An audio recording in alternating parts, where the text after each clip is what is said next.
Bonjour à toutes et à tous et bienvenue dans Actuel. Une histoire de migration et de femmes qui se passe entre l'Afrique subsaharienne et l'Afrique du Nord, du drame, des larmes, mais aussi beaucoup d'amour et de soutien. C'est Promis le ciel, le dernier film de la réalisatrice franco-tunisienne Erich Seiri. Et puis on ira aussi à la rencontre de ces bikeuses qui partent à la rescousse de femmes enceintes. Ça se passe au Kenya et elles leur rendent un fier coup de main. Erich Seiri, bonjour, vous êtes une réalisatrice franco-tunisienne, vous êtes née en France, vous vivez aujourd'hui en Tunisie, votre pays d'origine, et vous signez ce film extrêmement émouvant, Promis le ciel. C'est l'histoire de 3 femmes qui vivent sous le même toit. Il y a Marie, la pasteur, il y a Jolie, l'étudiante, et puis il y a Nanet, la débrouillarde, 3 Ivoiriennes qui ont immigré en Tunisie et qui cherchent à s'y faire une place. Merci beaucoup d'être avec nous. Merci. Avant de parler un peu plus de ce film, je propose qu'on regarde la bande-annonce.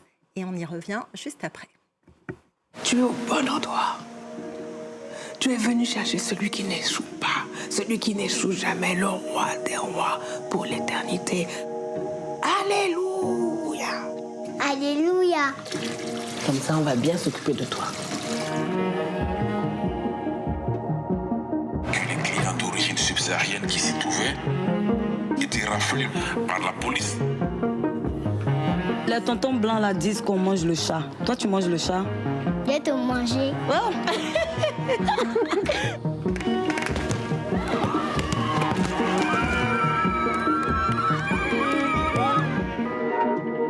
Tu veux me mettre dans des trafics, je n'ai pas assez de problèmes.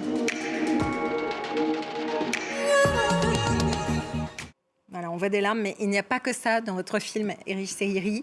Ça raconte une histoire de migration, d'immigration entre la Côte d'Ivoire, le pays d'origine de ces femmes, et la Tunisie où elles arrivent. Et vous avez choisi de traiter ce thème sur le thème du féminin. Pour quelle raison vous avez choisi des femmes ?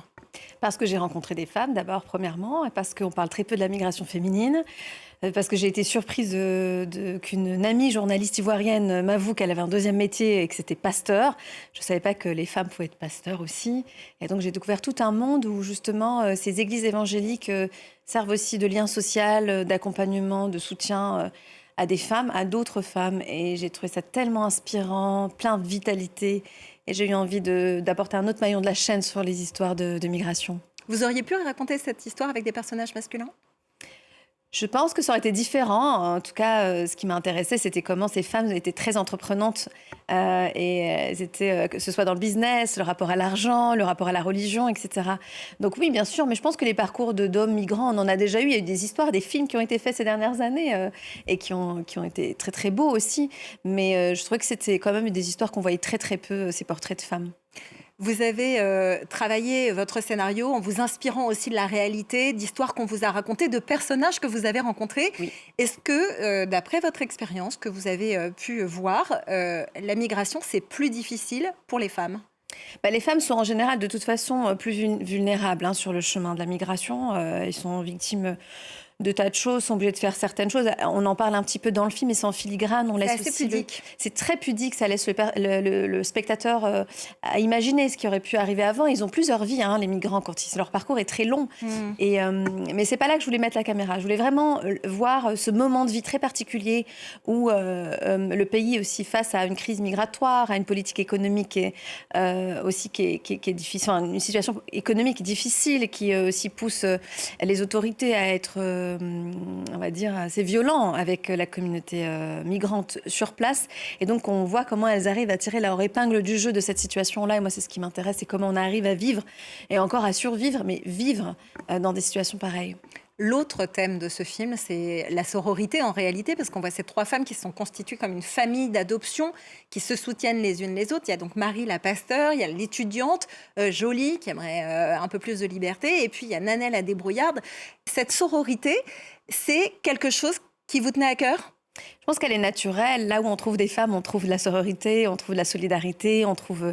voilà. Mais en même temps, on voit qu'elle est mise à l'épreuve, que l'individu devient aussi important dans les moments où il doit s'en sortir, où il est en danger. Et quand on est en danger, on fait aussi appel à l'urgence de vivre. Et donc, elle est mise à l'épreuve. Je ne suis pas naïve par rapport à la sororité. Je vois bien que parfois, ce n'est pas très facile. Il y a d'ailleurs une expression qu'on utilise beaucoup dans le film, c'est « copine à vie ». Et en fait, ce n'est pas toujours copine à vie. Ça dépend peut des changer moments. rapidement. Voilà. Vous parlez de ces 1000 vies qu'ont les migrants quand on les rencontre et qui sont dans leur parcours de migration. C'est effectivement le cas de ces femmes dont vous racontez l'histoire. Je vous propose d'écouter d'ailleurs ce qu'en dit votre actrice Aïssa Maïga. Elle tient donc le rôle de Marie. Elle est au micro de Valérie Fayolle et Pauline Hellman. Ce qui m'a séduit, c'est le côté multidimensionnel. C'est une femme qui est pasteur et qui porte à bout de bras une communauté qui est vraiment marginalisée en Tunisie. C'est également une femme qui cache une blessure. Et les rôles avec des secrets comme ça sont toujours des rôles très forts parce que ça ajoute beaucoup de matière, en fait. Et c'est un personnage qui me touche aussi parce qu'elle est constamment en quête du divin dans son existence, mais le divin vraiment incarné dans ce qu'elle mène, ce qu'elle fait pour autrui. Et c'est en même temps une intellectuelle, c'est une journaliste, une ancienne journaliste. Donc voilà, il y avait beaucoup de choses comme ça à convoquer dans sa vie de femme, de pasteur, de mère aussi d'une certaine façon. Iris et Eric, qu'est-ce qui vous a inspiré pour justement distiller au compte-gouttes les informations sur ces femmes qui existent en particulier, en partie dans la vraie vie? L'idée, c'était de faire des personnages complexes, nuancés, multifacettes. À la fois, il y a le mystère de cette pasteur, de qu'est-ce qu'elle a été avant. Elle s'appelait Aminata, maintenant elle s'appelle Marie. Donc elle a eu d'autres vies. Et puis, voilà, cette étudiante ivoirienne qui, elle, veut se distinguer de sa communauté en disant « Je ne suis pas une migrante, après tout, je suis étudiante, j'ai mon visa, j'ai mes papiers, j'ai pas de problème. » Et en même temps, qui se rend compte qu'à un moment donné, elle va avoir besoin de cette communauté, de ce collectif, de ces femmes. Et puis Déborah Nané qui a laissé sa fille au pays et qui en même temps adopte cet enfant qui est réfugié dans l'église de Marie. Et ça fait comme un effet miroir entre l'enfant qu'on accueille et l'enfant qu'on a laissé derrière. Voilà, donc c'est plein comme ça de petites histoires, mais qui viennent interroger leur vie. Il y a aussi tous ces renoncements, tous ces sacrifices qu'elles font. Est-ce que vous diriez que c'est particulier à ces femmes, dans leur rôle notamment de famille par exemple, ou est-ce que c'est une tendance plus générale ? Tout le monde essaye de s'en sortir et que c'est difficile pour les hommes et pour les femmes. Et là, c'est particulier parce que c'est très, très récent qu'on voit ces histoires de femmes qui quittent. Avant, c'était la migration des hommes qui allaient travailler pour ramener de l'argent à la famille. Là, c'est des femmes qui partent. Ce sont des femmes aussi monoparentales parfois. Donc, elles sont déjà seules, mais en plus, elles doivent partir seules, ramener de l'argent pour que les enfants puissent étudier. C'est quand même compliqué, quoi, à gérer tout ça. Et je trouve qu'elles le font avec beaucoup de créativité, de force et elles m'ont beaucoup inspirée. Et je pense que c'est ce qu'on ressort du film. On n'est pas là dans une énième histoire dramatique. On est surtout dans cette humanité, féminité et cette force. Il y a une menace qui plane tout au long du film, c'est celle de la police, le risque d'être reconduite à la frontière, expulsée du pays. Et cette menace, elle est incarnée au masculin. Et c'est quelque chose dont vous avez pris conscience en cours de route ? Il y a les deux, parce qu'il y a vraiment tout ce qu'il y a autour, c'est-à-dire, comme vous dites, la menace des autorités, la menace mondiale. Aujourd'hui, on se sent menacé, en fait. On n'est pas tranquille partout. D'ailleurs, ce film pourrait se passer en Tunisie, il pourrait se passer aux États-Unis aussi. Il y a des scènes similaires même à l'époque Trump, quoi. Donc, et puis, les masculins, les hommes, personnages hommes dans le film, sont aussi victimes d'une société dans laquelle ils ont été socialement rétrogradés d'une certaine manière, et économiquement aussi. Donc, il y a la peur qui s'installe, la lâcheté aussi parfois. C'est complexe ces sujets et j'ai essayé au maximum de faire des personnages complexes et de raconter un moment de vie tel que moi je vois, comme une photographie du moment. Est-ce que vous diriez que c'est un film optimiste, réaliste, fataliste ? Non, alors je dirais ni fataliste ni optimiste. Je dirais que c'est un film qui raconte la réalité d'aujourd'hui, malheureusement, où il y a énormément de xénophobie, de déshumanisation de l'autre, de racisme aussi, avec beaucoup d'instrumentalisation de la question migratoire. Et c'est bien de souffler, de voir des films où il y a une sorte de fraîcheur dans les personnages qui font du bien. Et je dirais que c'est un film, après, de l'espoir, il doit y en avoir. Et on voit bien, elles continuent leur chemin, elles persévèrent. Et elles sont d'ailleurs dans l'église de la persévérance. Et c'est pas, J'ai adoré ce nom. Anodin. Merci beaucoup, Eris et Iri, d'être venus nous parler de votre Merci. film Promis le ciel. Il sort en France ces jours-ci, également en Tunisie et en Côte d'Ivoire, les 3 pays de ce film.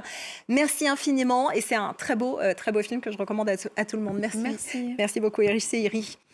On reste en Afrique et on continue de parler de cette solidarité entre femmes avec des infirmières d'un genre particulier.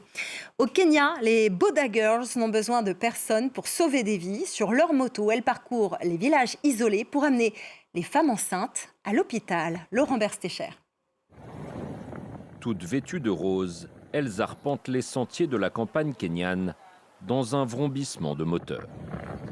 Ce groupe de bikeuses, surnommé les Boda Girls, ne sont pas de simples amatrices de moto, mais également des infirmières certifiées. Leur mission, assurer l'accès aux soins aux femmes enceintes de la région.